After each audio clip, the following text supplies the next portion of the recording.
All right, everybody. We're back again. The Dude Brothers, Max and Chubbs. Today, we're going across the pond to look at a little movie called Time Bandits.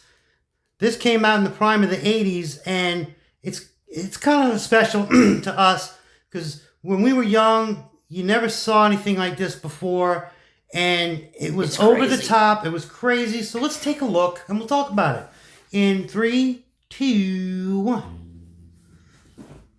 The classic is back, so prepare yourself for a different kind of movie. A movie that takes you on a journey through time. Ask me. Will. Oliver. Sure. Travel aboard the SS Also The Shining. Shake hands with Napoleon.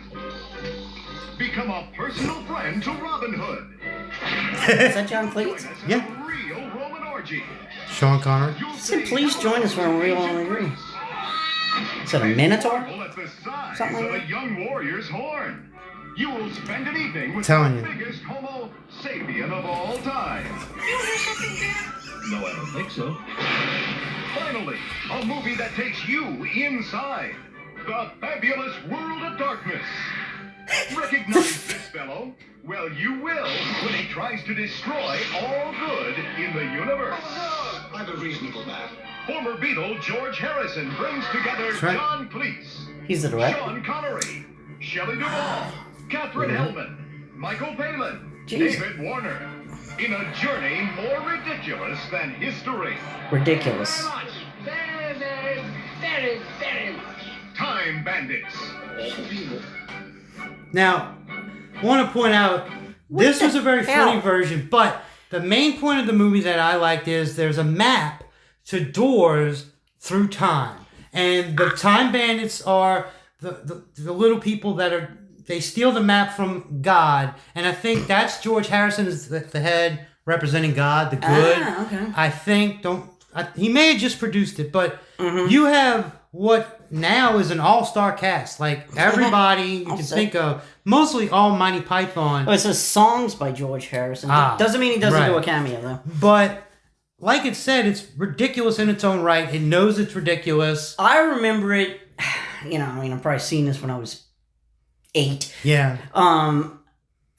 Watching this, you think you're watching an adult comedy like Caddyshack. I remembered it as kind of like a Wizard of Oz, like an adventure. I think that's what they were going for. Like, it isn't, like, it's through space and time, like us. And, like, it's based, actually, you have a young boy from England, and he gets wrapped up in the whole thing. And they said he literally runs into Napoleon and Robin Hood, but it's time travel thing. But it's a funny version of all these things. I don't remember it so comical. I remember like the kid. It's more scary at times. The kid with the other group, they were doing adventures, and like the big head would come through the hallway, and it would run. Give me the map. And I remember it more adventuresome than the whole right comedy we just saw. I'm sure they had, This movie is very English. It doesn't seem... But it doesn't overdo it. Like, you don't even notice. I don't notice. Like, yeah. It's funny. Like, Sean Connery, he just pops up for a minute. Everybody has a part to play. I think anytime you see John Cleese, you think of England. So, right. So and he does a funny job. And this trailer doesn't even do it credit. We can't recommend it enough. I'm going to go back and watch it because it's been a while. But Time Bandits, a classic in its own right. We don't need to say anymore. But we're going to keep coming back through time and space like the Time Bandits to bring you entertainment. We're the Dude Brothers. He's Max. I'm Chubbs. Until next time. Over and out.